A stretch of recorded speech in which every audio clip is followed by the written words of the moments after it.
Good afternoon, ladies and gentlemen. It's 4:30, and I'd like to call the City of Kerrville Planning and Zoning Commission to order. First thing we have is the approval of minutes. Has everyone had a chance to review the minutes? Are there any questions, comments, corrections? If not, I'll entertain a motion to accept the minutes. I'll make a motion to approve the minutes as presented. Second. Have a motion and a second. Minutes are approved. And so we will move into the agenda. The first agenda item is 2A, Pack Saddle Acres, replat of lots 10 through 17. Drew, can you Good afternoon. bring us up? Yeah, 2A Pack Saddle Acres, replat of lots 10 through 17. It's consideration and final action concerning the replat, comprising of 83 acres of land, more or less, subdivision of record in Volume 3, page 55 of the plat records of Kerr County, generally located at 170 Lariat Lane. This is at the edge of the ETJ.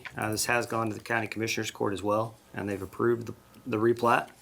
It does actually abandon Lariat Lane, so these lots will front on Cypress Creek and Windmill Run Road. And plat is consistent with the City of Kerrville subdivision regulations, and staff recommends approval. I'd be pleased to answer any questions.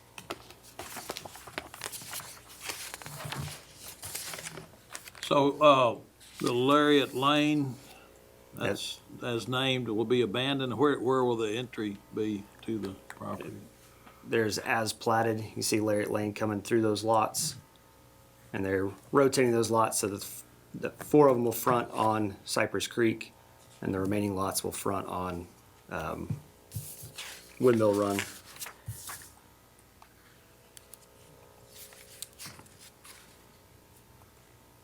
Do we have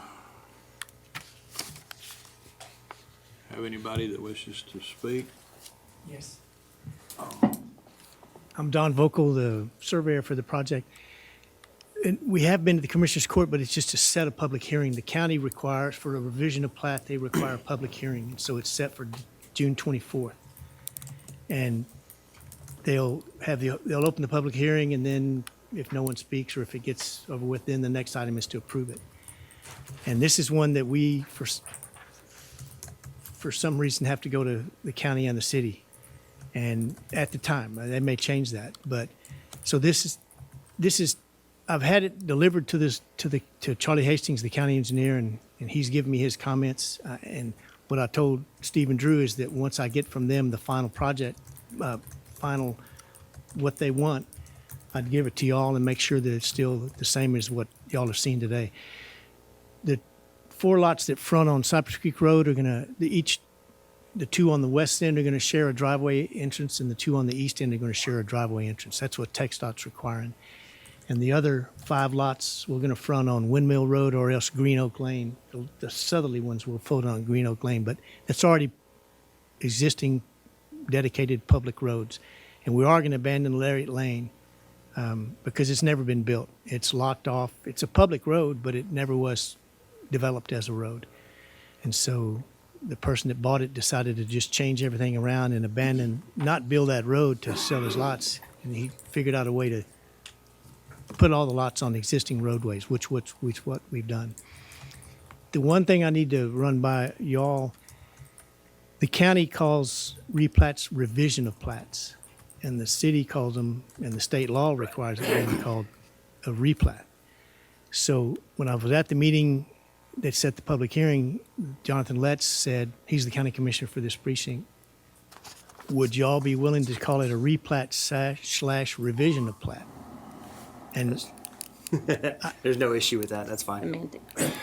and so that's the only change would be calling it a revision of plat after replat. So if y'all are okay with that, that's the only thing I know of that would be different from the plat we've delivered today than the final plat. You good? No No, problem? no issue there. And if there are any changed conditions from the county, we'll incorporate that and put that as staff review. So I guess we'll change that. Staff recommends it with the condition that if there's any county amendments to their approval, we'll incorporate that and that'll be a staff revision. a Oh, and staff one other review. thing, and I think we've talked about, Steve and I have talked about this.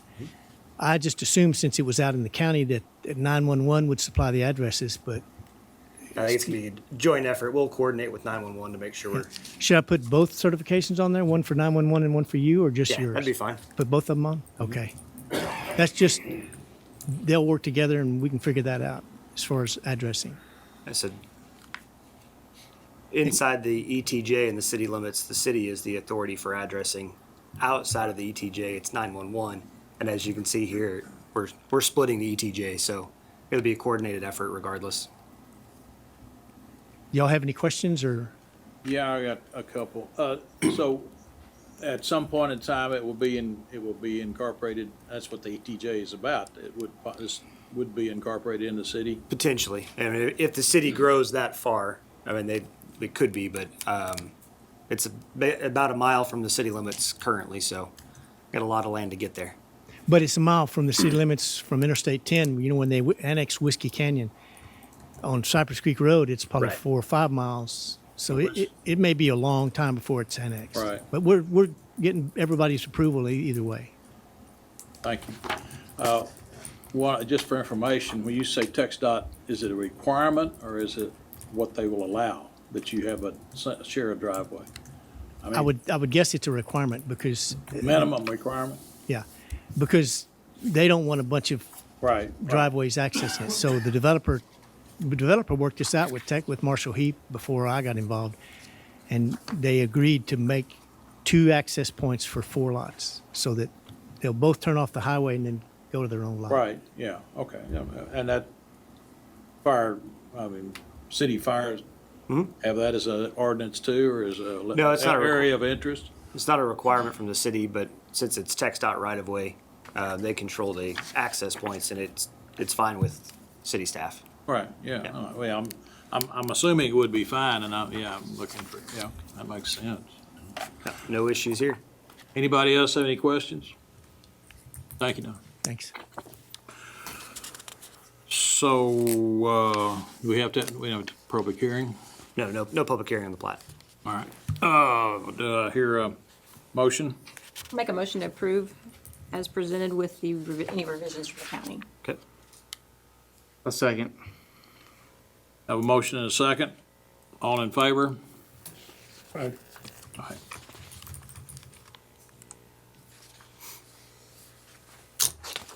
I'm gonna take a brief recess and call roll since we. It's fine. We actually don't need a roll call. No? We take attendance regardless. Good. All right. You've been marked present. You've been marked present. What can I say? All right, moving on with the agenda. The next item is, turn it over here. 2B, Riverside Healthcare Final Plat. It's consideration and action concerning a final plat of the Riverside Healthcare subdivision, being a 7.158 acre tract of land out of the William C. Francis Survey number 146, abstract number 137, City of Kerrville, Kerr County, Texas, located at 1555 Bandera Highway. I recently looked at the zoning and preliminary plat on this one. They're ready to go to the final plat and working out final details with city engineer's office on the water line loop. You can see the easement there. The plat is consistent with the zoning code and subdivision ordinance, and staff recommends it with the following conditions. That they provide financial guarantee for the public improvements if the plat's going to be recorded prior to the installation, and provide financial guarantee signature block on the face of the plat if applicable. Confirm that all required easements with city staff and utility companies serving the development, and clearly note easements on the final plat. Respond to any outstanding improvement plan comments from the city engineer's office. And the final plat, of course, should be signed and sealed. Be pleased to answer any questions. Anyone have any questions? Do we have any representatives or? Representative is here if you have any questions for them. I'm available to answer questions. We've seen this before, and we've polished it. It's, There's the site plan. It's gonna be the skilled nursing facility. Right across from the museum. are you gonna be able to save any of the old trees across the frontage? Hey,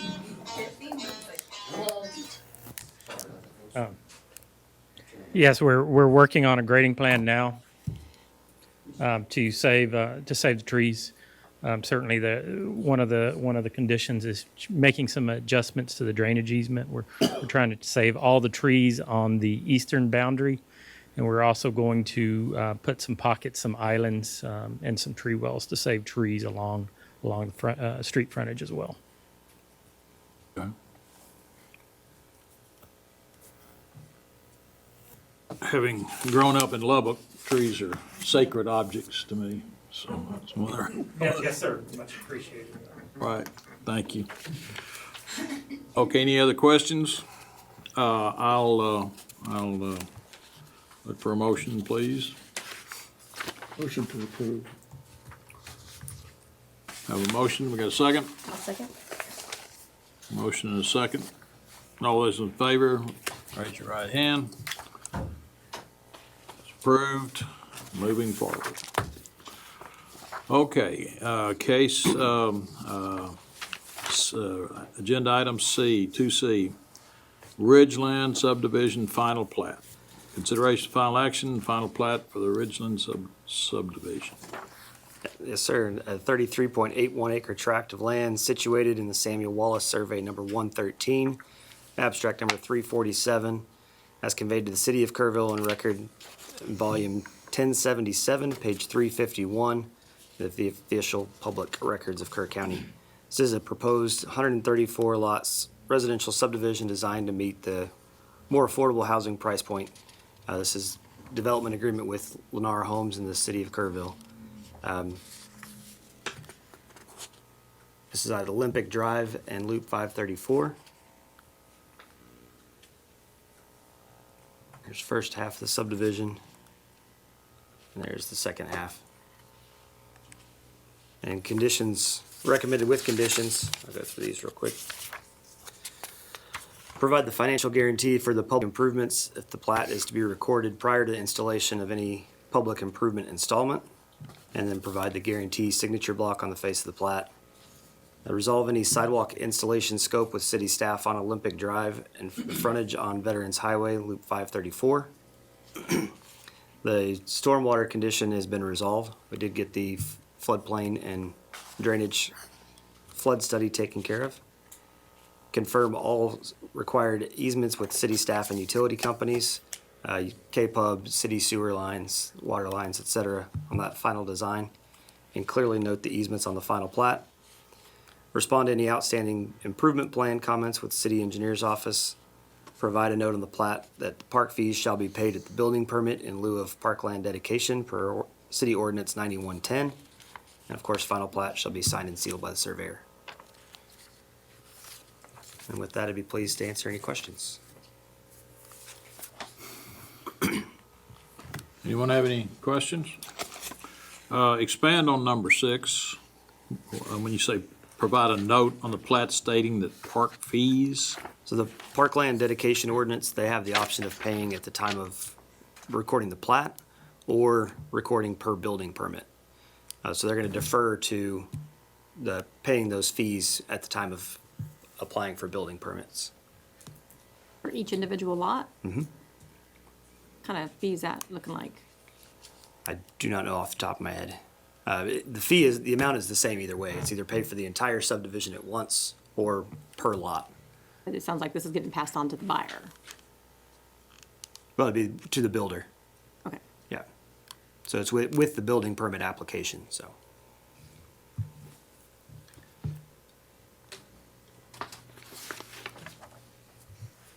that sounds like that should be an ordinance of some sort, either pay it then or Yeah, it is. It's ordinance number 9110. All right, any representative or anybody who want to say anything? Did have one public speaker, Mr. Baruti. Oh, I'm sorry, excuse me. Yes, sir, Mr. Brady. That's George Brody, 1616 Glen Road. I think he answered one of the questions I had, but first thing is more of a comment than a question. We used to be able to enlarge the plats in the agenda packets to where we could read them. If we could maybe look into how we did that before, because what's in the packet, you can't read them when they're small and you can't expand them. It just scatters it. Gotcha. So Yeah, we'll if take a you look at could- that. The other thing is, it was said that the floodplain drainage stuff was dealt with. So a study was completed and it confirmed the actual boundaries of where the floodplain is. Is that correct? Kyle, you wanna speak to that? And this was an unstudied area to begin with, right? Right. That's correct. It was a Zone A. Part of the code requirements that we have for Zone As is that they have to do a flood study. They don't have to do any map revisions or anything like that. They have to do a flood study that basically shows the boundary and no adverse impacts. Really, there's kind of, if you will, bottleneck with the 534 culverts going on underneath Uh-huh. there by Destination Cycle. Right. So upstream of that, they already do not have an impact. So nothing essentially off of their site. They're mitigating everything kind of by the park. And they've got a couple little ponds throughout their site that are actually ones rather large, but they're mitigating that runoff to make sure that there is no impact to the downstream property owners. Okay, so they've studied it, but they haven't really confirmed where the boundaries of the floodplain Oh, no, is? that's part of the study. Okay. But they don't have to submit anything to FEMA. Right, no, I get Because they're that. not building in. With the inside. build, because of no building permit, I mean, Correct. right? Okay, so it kind of was into the next question, which was, I mean, the reason that was being asked is because the floodplain boundary as drawn in this thing, it appears what they've done is carve out the floodplain as being the unusable area, right? Correct. And so it butts up against those properties, and just wanted to make sure that that was defined properly. And then as far as the conditions that are on this, is it, forgive me, I don't pay attention enough to the planning and zoning, but is it normal to have these substantial of conditions for an approval of final plat? Because like sidewalk stuff, floodplain stuff sounds like it was dealt with already, but because if you have so many substantial conditions before it comes to you all and you guys approve it, you're kind of bypassing another look at it. And so I was just wondering if that's a normal practice. And I think that's all I had to ask. And if I could, another point about the carving out of the floodplain. I'm not sure if I'm understanding the revisions that are the draft revisions for the new subdivision code, but they talk about, what do they call it? Something tract, remainder tract. And this I don't think qualifies, but it prohibits cutting out an area that's predominantly floodplain or not. I assume the reason they're looking at it is because of the potential impact to the development. So anyways, it's just something to consider as far as that goes. Thanks.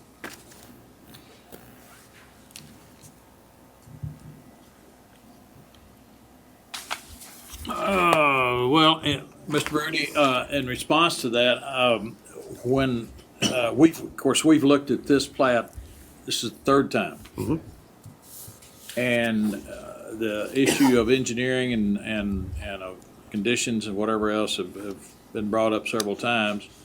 I've driven it twice and walked it once, part of it. You know, I come in and look, and Mike and I both come in and look at what the city's doing, and we also put quite a bit of dependence on staff to do these sort of things. And so I have a pretty good level of comfort with what they're bringing together. And again, it of course gets another look on permitting. And so I don't know, we're pretty comfortable with it, I think. It's, you know, speak for the commission. So, but thank you for bringing it up. You know, it's we take these things very seriously. And I'll add one of the other big changes to the process with the legislative changes on how plats are processed statewide. We don't have near as much time with staff and the applicant to work through some of these details. And so we have to bring them to the commission within 30 days or with a request from the applicant within 60 days. Doesn't always give us the time to get through those final details if there are any discrepancies. So we will bring them with conditions, defer those conditions to a staff review unless they're significant, in which case we're comfortable that these are not significant. So these will be, the revisions that come in with these will be a staff review delegated by the commission. Okay, any other questions or comments? I'll entertain a motion then to, about this agenda item. I'll make a motion to approve the proposed final plat with conditions as presented. I'll second. We have a motion and a second. All those in favor, raise your right hand, please. Passes unanimously. Thank you. Thank you, Mr. Prudy.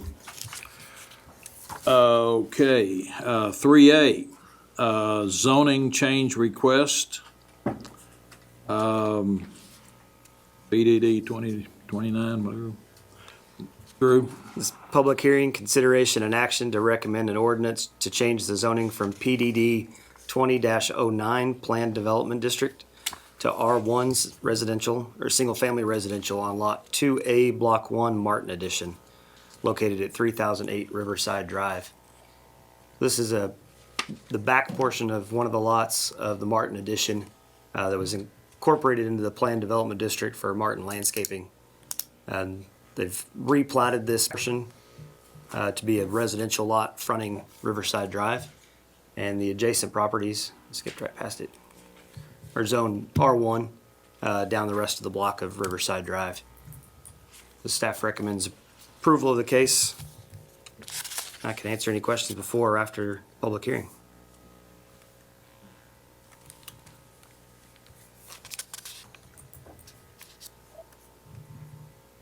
Anybody have any questions, whatever else? We have a public hearing, go to public hearing? Did you or- want to say anything? Nothing to say. Okay. Simple.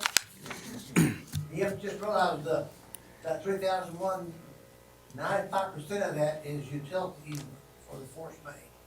So that 3001. Okay, what, I'm sorry. I gotta get you up. I have a pretty loud voice. Yeah. State your name and address, please. Rick Martin, 3016 Riverside Drive. The 3001, almost all of that from Riverside Drive to Memorial Boulevard is a utility easement from the force main. So that's always just going to be open land for storage and stuff. I'm sorry, well, I'm missing the word. What do you, who's it belong to, or what's it called? Belongs to me. We're subdividing it to build a residence there.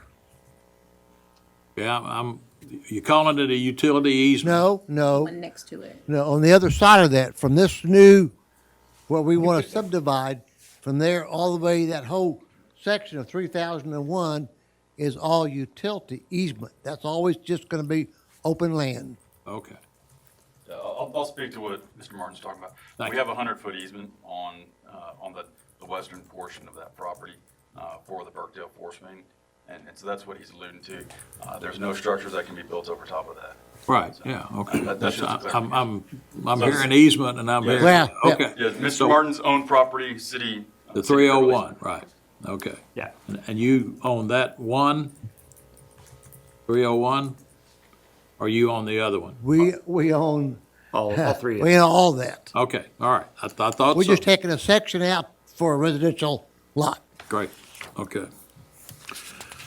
All right, anybody have any questions of Mr. Martin or anything else from staff?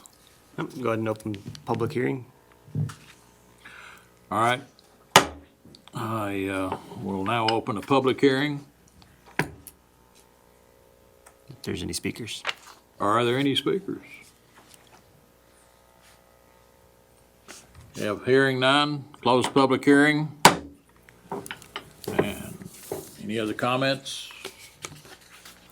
We've looked at this street several times recently. We have. Okay. I'll entertain a motion. I'll make a motion to approve as presented. Second. Got a motion and a second. All those in favor, raise your right hand. Opposed? Unanimous. All right. Thank you. Okay, moving along to agenda item 3B, CUP for a short-term rental.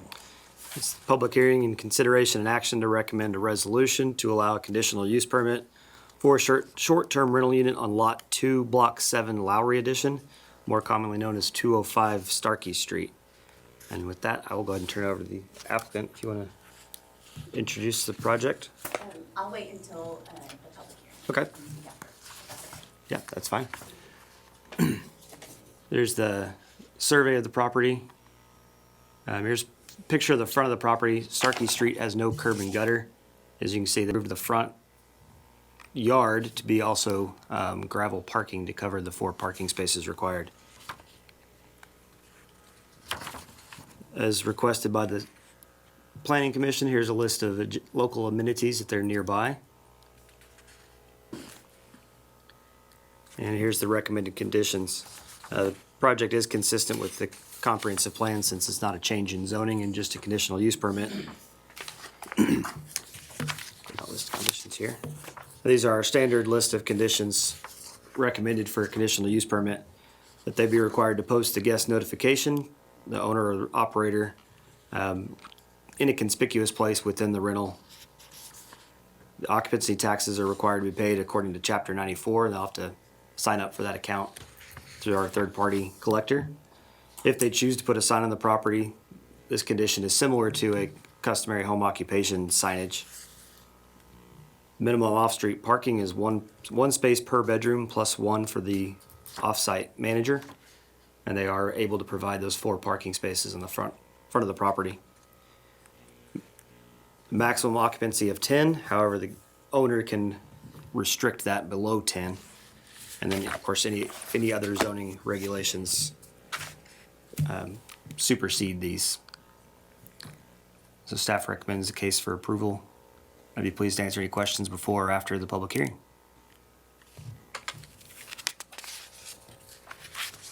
Anyone have any questions? Walk me through the 4 parking places.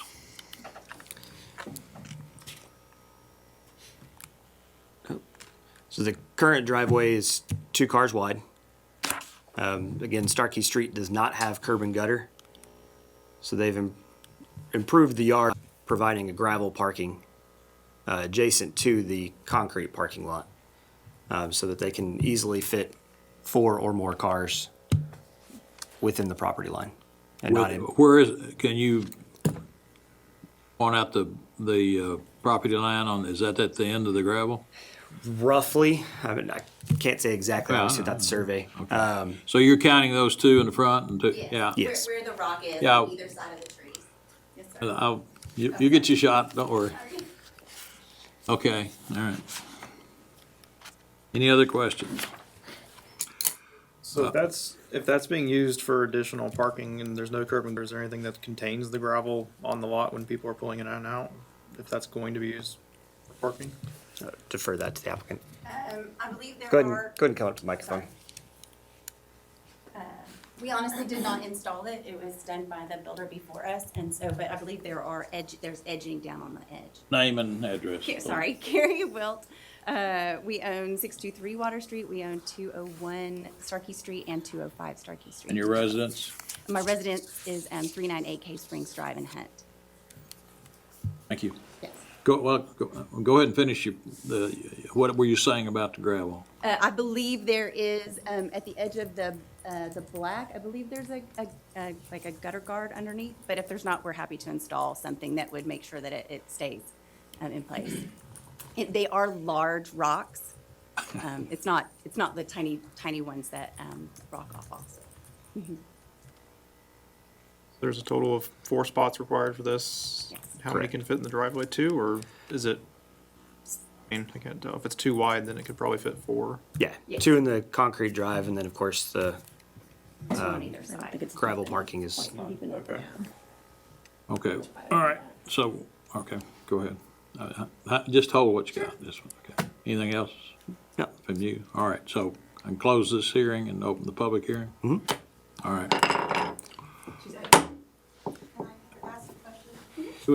he's opening the public hearing. Yeah, just hold on, just, it may not look like it, I don't look like I'm new to anything, but I'm. I thought you said you were closing it. I was like. No. Okay. I'd ask the nice lady to sit down if I were gonna close it. Anyway. Close that and we'll open the public hearing. Okay. Okay, so now if you'll go ahead and, did you have a presentation you wanted to make? Yes. Okay, sir. please. Did you want to speak first? No? Okay. Yeah. Okay, sure. All right. Do you have the before and after photos?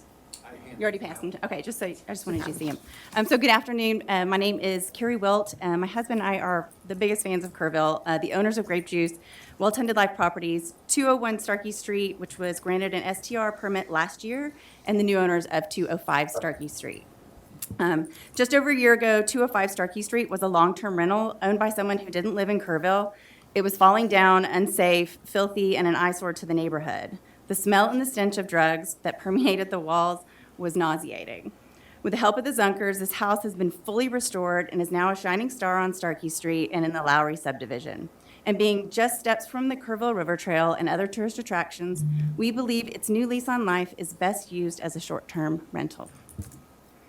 I'd like to take a moment to address the concerns of the citizens who are opposed to our short-term rental request at 205 Starkey. We hear you, and I hope we can put your minds at ease. I'd like to note that 2 of the 3 letters that were written by citizens who own their homes but are currently long-term renting their properties to others, which is very popular in this neighborhood. At our count, more than 75% of the homes surrounding our 2 properties are long-term rentals. The other concerned citizen does actually live in the home that they owned. I also like to note that none of these neighbors expressed opposition to our short-term rental request for 201 Starkey Street in the fall of 2020. Nor do any of their letters, and none of the long-term renters or any of the residents on Starkey Street or beyond have ever complained to us, filed any complaints with the city or police of any parking issues, loud music, safety issues, or littering. Nor do any of the letters express concern specifically about any knowledge that our short-term rental even exists at 201 Starkey Street. That's because most residents would probably barely know. Most short-term renters are quiet, only passing through, and just so thankful to be in our little town. Most short-term renters spend very little time in the actual house, just as those who are renting hotel rooms. Most of their time is spent out exploring the river trail, drinking coffee at PAX, beer at Pint and Plow, shopping in our downtown, swimming in the river, eating Brussels sprouts of grape juice, of course, and so on and so on. We are so blessed that Kerrville has so many amazing places for them to offer. In case anyone's thinking that perhaps the neighbors don't know that 201 Starkey, just right next door to 205, isn't a short-term rental because perhaps nobody is actually staying there, here are some statistics. We are Superhost with both Airbnb and VRBO, and we've had over 80 stays with all 5-star reviews since November of 2020. And none of those feared repercussions that the concerned citizens have listed have come to fruition. We've even been featured twice on SA Live in the last 30 days. To further ease the concerns, let me share some of the things that we do to maintain the integrity and peacefulness of the neighborhood. To prevent parties, we have policies in place with both Airbnb and VRBO that do not allow parties in any of our short-term rentals. To prevent parking issues, as per the Commission's requirement, we have ample parking per bedroom with rocked and concrete driveway spaces. To prevent noise issues, we don't have speakers on site, we have quiet hours after 11 p.m., and have rules posted inside about being respectful to our neighbors. To prevent cleanliness issues, I mean, the truth is here, in order for us to be successful, we have to maintain our short-term rental property, as opposed to long-term renters who can leave their grass uncut or old junk in their yards. Our properties are cleaned and professionally maintained weekly and sometimes even daily. 205 Starkey Street meets all of the short-term rental requirements, has policies in place that deals with parties, noise, and cleanliness, has plenty of parking, it's close to tourism, and we believe it would be a great asset to Kerrville. Thank you kindly for your consideration for our short-term request. If you have any specific questions for me or my husband at this time, please let me know.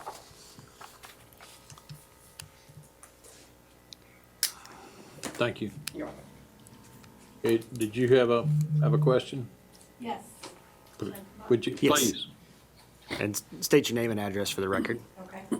My name is Anna Ramirez, and I live at 208 Starkey. I just recently moved in to Kerrville. I love Kerrville, always loved Kerrville. Used to come visit all the time with my husband and my kids. And my retirement, I decided to move to Kerrville and buy the prettiest house on Starkey Street. And sorry, Karen. Anyway, I noticed that the house at the corner, which is the one you're referring to, is a B&B, and there has been, some traffic in and out because it's a Airbnb, and that hasn't too much bothered me yet. But now that this other one is becoming an Airbnb as well, what really bothered me was the fact that there's going to be parking in the front of the house. Now, the house next to you, which is, I think, 206 Starkey, has curb. Yes, they do. Okay. We do not. So there's curbing, and I'm across the street. So I have curbing, and so does the house at the corner. But I don't know why your house doesn't have any curbing. I don't know. We bought it that way. Okay. So if you're parking cars in the two very tight driveway, right? And then you're going to park in the rock, and then there's more rock on the other side of the sidewalk. It's going to look kind of funny. I mean, in my opinion. I moved here to Kerrville because I wanted to live in a beautiful area, which the neighbors have been great. And I just love this community. I really do. Like I said, my husband and I used to come here all the time for years and years and years. And so I'm just thinking it's going to take away from the flavor and the cuteness of the road. And I know Starkey's a very prominent name here in Kerrville. So that's my outlook. Of course, like I said, I don't know. I'm just giving you my peace of mind, or my peace. That's just something I wanted to. Can I address that? Sure. Sure. I will tell you that our experience from. Sorry, the go ahead and come to the Oh, mic. Sorry. Thought maybe I was loud enough. Our experience from the short-term rental next door is that most people are coming in 1 to 2 cars max. And so those would fit right into the actual concreted driveway and shouldn't, the other parking spaces are really just for overflow. If they happen to, maybe on the off chance, but that has not been the case with the other space. That has not been over 80 stays. So my hope is that we are creating a place that you are proud of always. I mean, and so I would hope that would not detract. I think that would be the exception and never really the rule for the stays. So I don't know if that helps. Now, the corner that you own Yes, does ma'am. have curb siding on curb. Yes, it does. Is it possible that we can get curbing on this 205? Is it a requirement by the city? But then I would lose my part. That whole street is kind of half and half and half and half. It's not every single one of them has it. And there are people down the street that have their cars parked in the grass front yard going up and over the curb as well. Where is that? The right past the very last house on the left where they're starting to build, there are 2 cars currently parked in the grass on that property. Yeah, that's a vacant lot. Yes, the vacant lot, yes. They're building on it as we speak, and there have been cars there as well. But that wouldn't be typical if there was something there. Correct, and my hope is that it certainly would not be typical of us as well. That's not our intention. Hope that helps. Drew, can you comment on curbing? That's a requirement of the owner, right? Current standards would be a requirement when the street is built. The street was built without curb and gutter originally. Just kind of looking Google Street View, there are several that have updated and added curbs. Lowry Street was a paving project. Is that when the sidewalks were added? Just around the corner. So Lowry Street, through one of the paving projects, added sidewalks and curb and gutter and at least wrapped around the corner. I think a lot of the other ones are probably just updates as that street has had several construction Yeah, when you say projects. they, you mean the owner. The owners, correct. With Lowry Street, of course, that was a city project. But with it being so piecemealed, I suspect it's going to be the owners that have done the additional curb and gutter. Yeah, I'm sure it is. I mean, if Right. the city, if the city. The city run would it, have done the they entire would've block. Done the block, yeah. Correct. And why'd they do one and not the other, just out of curiosity, do you know? Yeah, that I'm not sure. All right, where's Ms. Ramirez, where's 208? Is that across the street? Yes, that's. Directly, the 210 seems to be driveway to driveway there. So 208's got to be there. Is that correct? This house here. Yeah, okay, Yes. all right. And we have curbing all the way down to the very end of the, all the way down to Hugo. And that's on the, that would be the northwest side of the street then, right, on the Edgar side of the street? Yes. Okay, is anyone else to speak? Oh, okay, yes, ma'am. Hi, I'm Karen Sides, and I live at 216 Starkey Street, right next door to Ms. Ramirez. I think that the owners have done a magnificent job of restoring these two homes, the one on the corner and the one they're talking about now. And that has improved the street for sure. However, my concern is that Starkey is a very short street. Right now, it only has 8 houses, 4 on each side. And with the one B&B, which, has changed our neighborhood because now we see strangers that we don't know and people, it changes every day. Then we've got the vacant lot, which is kind of across kitty corner from me, that looks like that's going to be some tiny homes. I think they're putting there for the same purpose. I'm just worried that if we have so much commercialization of this street, we're losing our neighborhood. I don't know if any of you have someone using their home as Airbnb next door to you, but the people change all the time. You don't get to know who they are. You don't know if they belong in the neighborhood or don't belong. And like I said, the one has been, there are no issues other than we do hear people at night because they do love the fire pit, and so they kind of party sometimes late at night. I'm concerned about this one because it's sort of like allowing parking in front of the house. It's just, to me, very trashy. I don't like that idea at all. I wish it could be all off the street. Regarding the curbing, the city did put that curbing in. I moved in 3.5 years ago into my location. There was no curbing, and the city did put it in. I did not put it in. So I don't know what that was, why they didn't do the other, and I know that they would lose their parking space, but just the idea of using the front yard for parking is kind of disturbing to me. So I'm just asking to be considerate of how many Airbnbs you allow in a neighborhood because it changes the neighborhood. It's not a family neighborhood to wander around in. We don't know who all of these people are. It's just a different vibe. So that's all I want to say about that, and I appreciate the time. Thank you. And just, the house kind of catty corner across from you, 221, is a single-family home. It's tiny. It is small. I mean, like maybe, 200 square feet? No, I think it's 2 structures connected by a breezeway. Okay. So there's another part of the house. That's good to know. Yeah. Thank you so much. I appreciate Mhm. that. Anyone else? Oh, My name's Patrick Wilt, husband to Carrie, 201 Starkey, 205 Starkey, 623 Water Street, and permanent residence is 398 Cave Springs Drive, Hunt. The parking is an issue. There's no way around that. The last thing, I think I want is for cars parked in the front yard.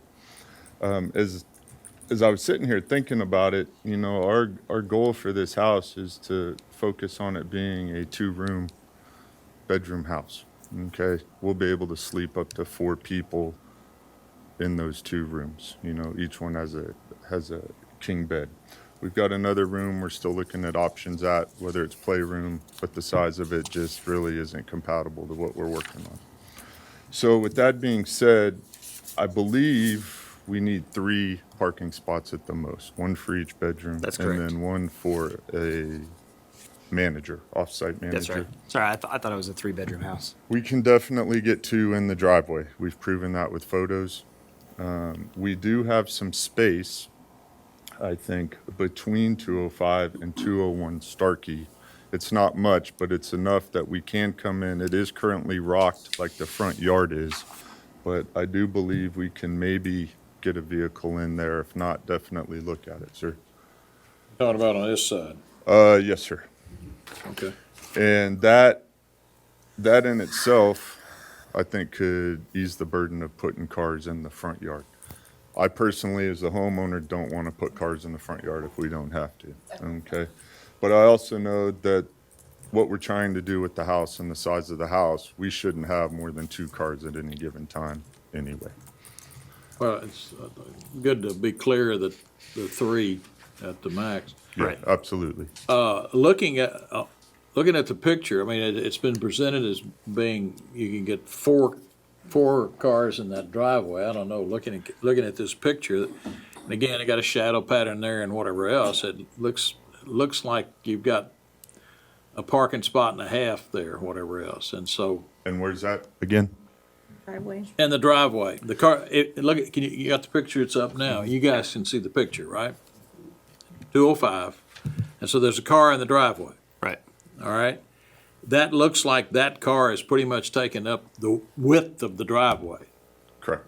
Okay, so when you talk about having 3 cars, only 2 will fit in, one behind the other in the driveway. You That can't is- have them That is correct. the side, okay, all right. That would then put the 3rd car, I guess technically in the front yard, but on the gravel, yes.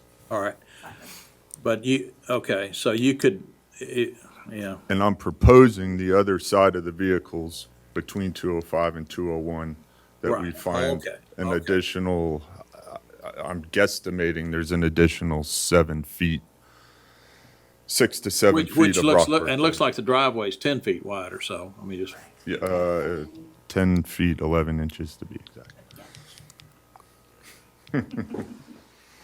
All right, I'm, from a practical standpoint, trying to get you to, not have to do a curb, and yet this sounds like a possible meeting ground that you could gravel on that southwest side of the driveway. Correct. Existing driveway.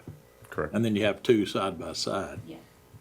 Okay, I'm just going for clarity here. Okay, anybody else have any questions? I've got another question. Yes, ma'am. Okay, so Thank you. if that's the case, 201, which is your house, there's no front driveway, no front parking, other than just a little, like a scoop that they park in, which there's just one little car can fit there, or one car can fit there. And then I know on the other side of the road of the home, which is already on Lowry, Yes. you have in the back, they have an area where you can park. My question is if, and this is already happening in front of my house, there's always cars park there in front of my home.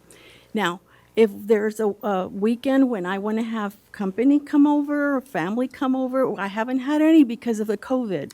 So this year is going to be different, and I'm planning to have, family and friends come over.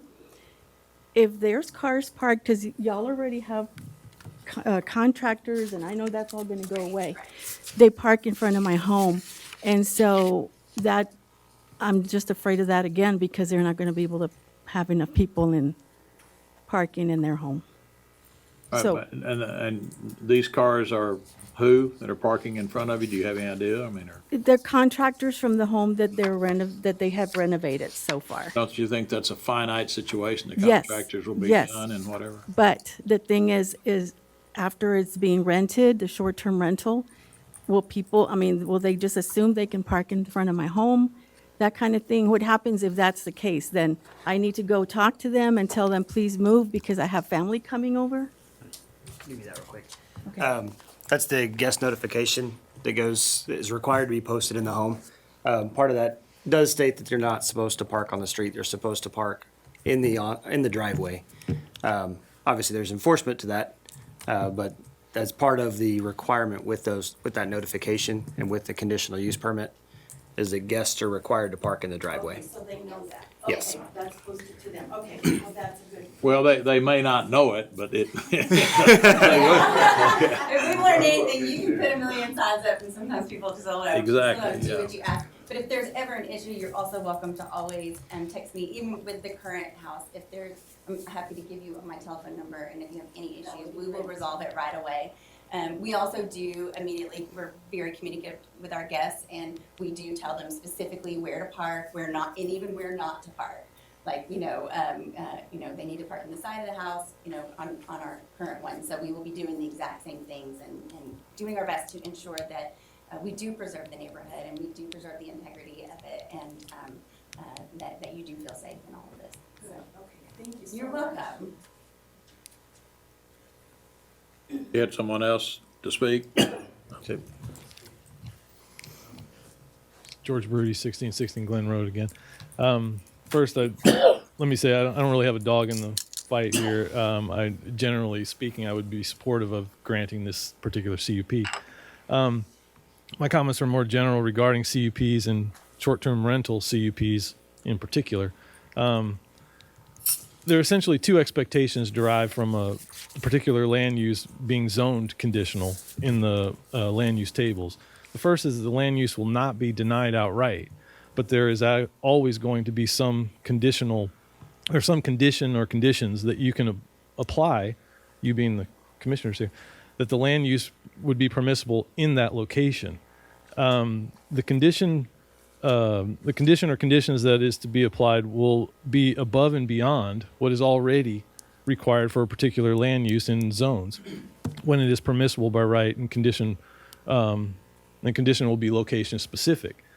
So the CUP being considered today has what, 7? 1, 2, 3, 4, 5, 6 conditions. And it's actually the 6th or 7th short-term rental CUP to be applied for in the past 18 months. All approved with the exact same conditions. As Drew pointed out, it's the standard list. With the exception of that first one about guest notification, all the rest are actually not above and beyond anything. They're all, so what is it? So you got they got to pay their occupancy tax. That's not a condition of use here. That's a condition of owning a short-term rental. The sign ordinance, they have to follow the sign ordinance. Okay, that's not an above and beyond. Minimum off-street parking, that's a requirement of a short-term rental anywhere. Maximum occupancy, 10 guests. Again, a requirement of short-term rental. And follow all other zoning regulations. So what you're setting up is the consideration of every one of these short-term rentals that has come by. They've been approved with the exact same conditions, not location-specific conditions, but just conditions. It would be pretty hard to turn down this one when you've passed all the others. Truly, what I think that by putting them condition in the land use table, what the zoning rules are suggesting is that these should be allowable in any zone that's listed that way, as long as you provide some condition that allows it to happen. You can't actually vote them down outright. So in this case, they've brought up a possible thought about the curb. That would be a location-specific condition that you might consider applying. I'm not suggesting it or not, but otherwise, I don't know how you could turn this one down if you've passed all the other ones. As far as the parking stuff that they've been talking about, it sounds like he solved it with his explanation, which is he's required to have 3 off-street parking spots. In theory, the third one is for the property manager who's never, ever going to be there. So they're never going to have somebody parking in that front yard anyways. So it seems like they've met that requirement anyways. But anyways, thank you. Well, I would respond to that. We have turned down Yeah. several, Yeah. Fitting. one immediate that comes to mind, at least two, I think. Two for sure. Two that come to mind. And yeah, and that's just, and of course, it was with great glee and happiness that I observed Kerrville grow up and get 2050 and get a zoning plan that was recognizable to the rest of the country. And so, you know, it sets out these categories and statements and whatever else. And just as an example, the information that is required, notification, and these sorts of things that the owners are now completely aware of, and I think we gave you some comfort on that. I think we're speaking to those, Mr. Brody, so, you know, it's... Actually, my point was, you may have turned one down, but my point is that by zoning it conditional use, the expectation is that I will apply for use and I will be granted the use with some condition. So if you turn them down outright, you're actually going against the zoning code, because if That's not correct. Yeah. well, The it's what conditional- it's what Mr. Hayes told us a couple years ago. I mean, is what he essentially conditional said use there'd be an set up- expectation. And the conditional use is set up that it's not something that would normally be allowed by right. Right. Are there conditions that are applicable that would make it allowable? If not, if they're not, are not conditions, then it can be denied. It is Right. not an expected, otherwise it would just be a permitted use. So, an expert. Well, that, yeah. Well, that. Okay, well, It doesn't matter. okay. Any other questions or comments or whatever else? Anyone else to speak? So we close the public hearing. So I will, everybody, close the public hearing. Any other questions? I just have a comment to the ladies. I live out on Turtle Creek, and I've got short-term rental on both sides of us. And of course, you would imagine in a creek, there's kids kayaking and having a good time and whatnot. And we've actually we've introduced ourselves to some of these folks, and it's actually been really fun to know them and get to know somebody from outside of town. And why are they in Kerrville? And they're always families. I've never encountered anything that was obnoxious, and I've never even had to go over and say, hey, y'all need to turn down your music or anything like that. But my husband paddled down to the neighbors in the creek on Saturday and was like, hey, where y'all from? And so anyway, just encouraging you to maybe introduce yourself if you're taking a walk down the sidewalk and find out where these people are from and why they like Kerrville so much, just like you guys do. That's just my 2 cents. Any other comments or observations?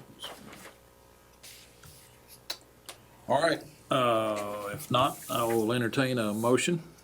I'll make a motion to approve the CUP as presented. Second. I have a motion and a second. All those in favor, signify by right hand. Unanimously agreed. All right. Okay. okay.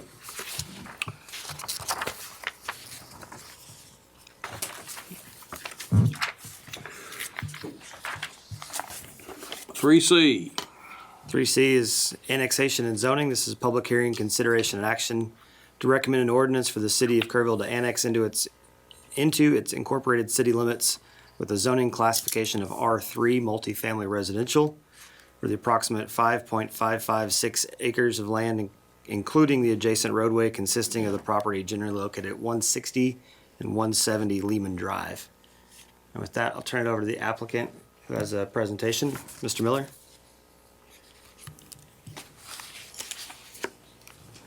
It's Nate Miller, 5341 West 151st Terrace, Leawood, Kansas. I've got just a couple minutes. I'm going to breeze through this after the 3-minute time allotment. But yeah, we're based out of Leawood, Kansas, also Salina, Kansas as well. We specialize in affordable housing. I was actually here in February, right before the crazy weather that you guys endured, presenting for another affordable housing project we got going on in the city of Kerrville. We specialize in affordable housing. We also do a couple of market rate units as well. We also do senior affordable housing. As I said, we've got a big presence in Texas. There's 13 regions kind of spread out across the state. We've got sites in just about 7 or 8 of them. And some of them are currently in use right now. Some are currently in development, and some are also in the application phases. So this is just kind of some of our work, kind of go over it really quickly. It's high quality construction. About 35% of our exterior is stone. The rest is hardy board, cementatious. We have Sherwin-Williams lifetime paint and Sherwin-Williams lifetime shingles as well. As you can see, high quality work across the board. Just kind of quickly go through these photos of what this development would look like.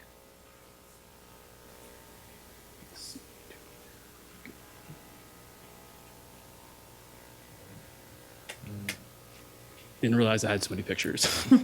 So yeah, the reason we're here tonight is the proposed senior living site, residence at Ridge Hill.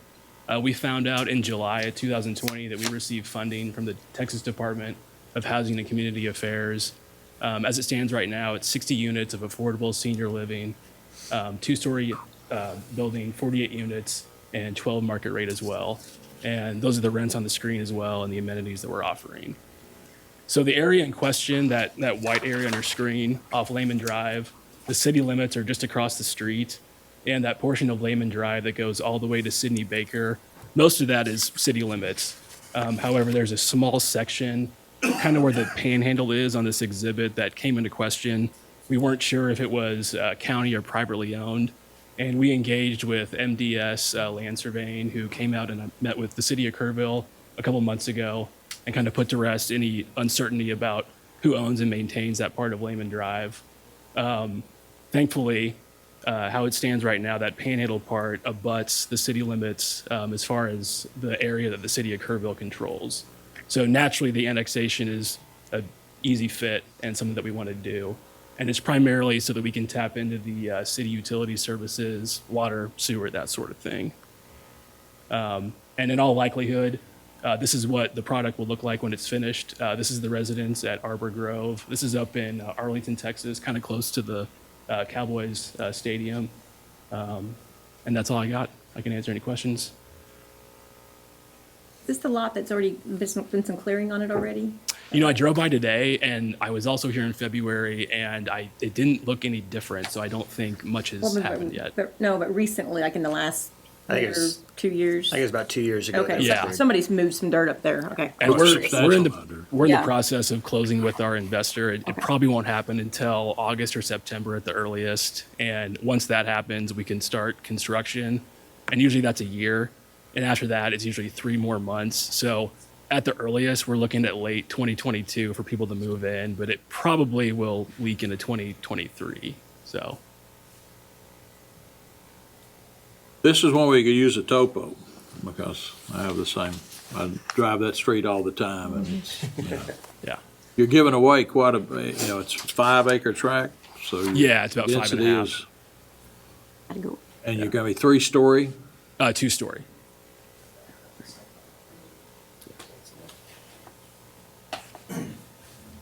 Did y'all do that site work, or has that been done by the? It hasn't started yet.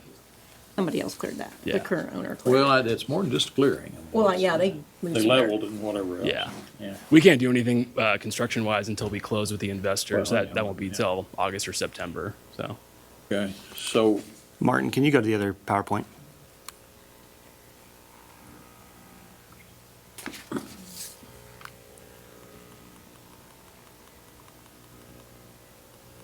Catch back up here.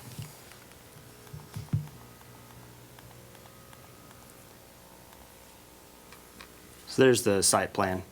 You can see the existing topo there. Okay, So it'll be all a right. combination cut and fill with retaining wall behind the structure and in front of the structure to help smooth and level that out. Oh, ooh. And our civil engineer has already been in discussion with the City of Kerrville Engineering Department. I think it was Troy is the name I heard. And we intend to submit for the building permit application either as soon as tomorrow or early next week. So.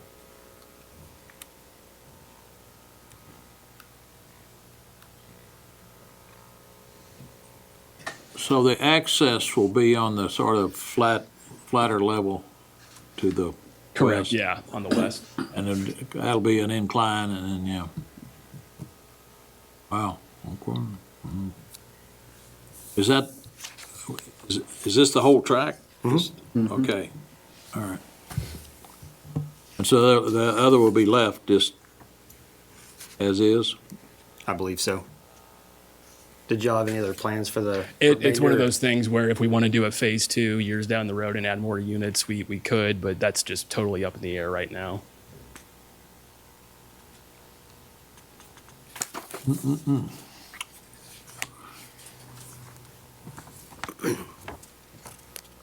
Just a lot of elevation, and I'm not the engineer. Okay, thank you, sir. Any questions, comments? Is this the 9% housing tax credit deal from 2020?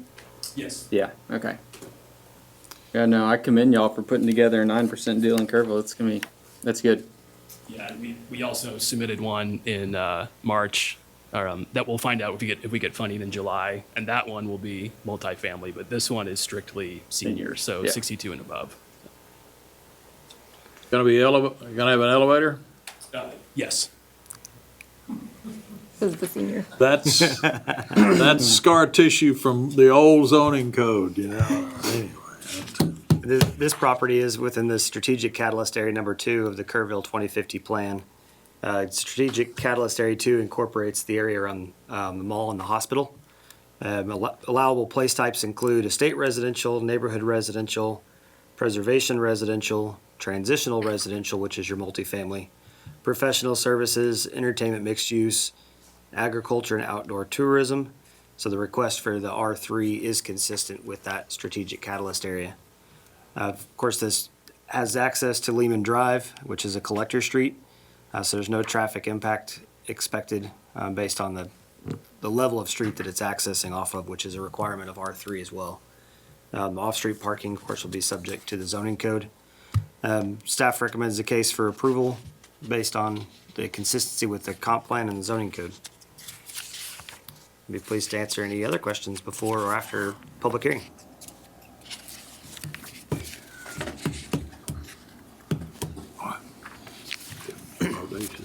Any other questions, comments, whatever else? And so I will look to hear a motion. Yeah, open the public hearing. I'm sorry. Thanks, Coach. Now I have opened the public hearing, see if there's any other comments, whatever.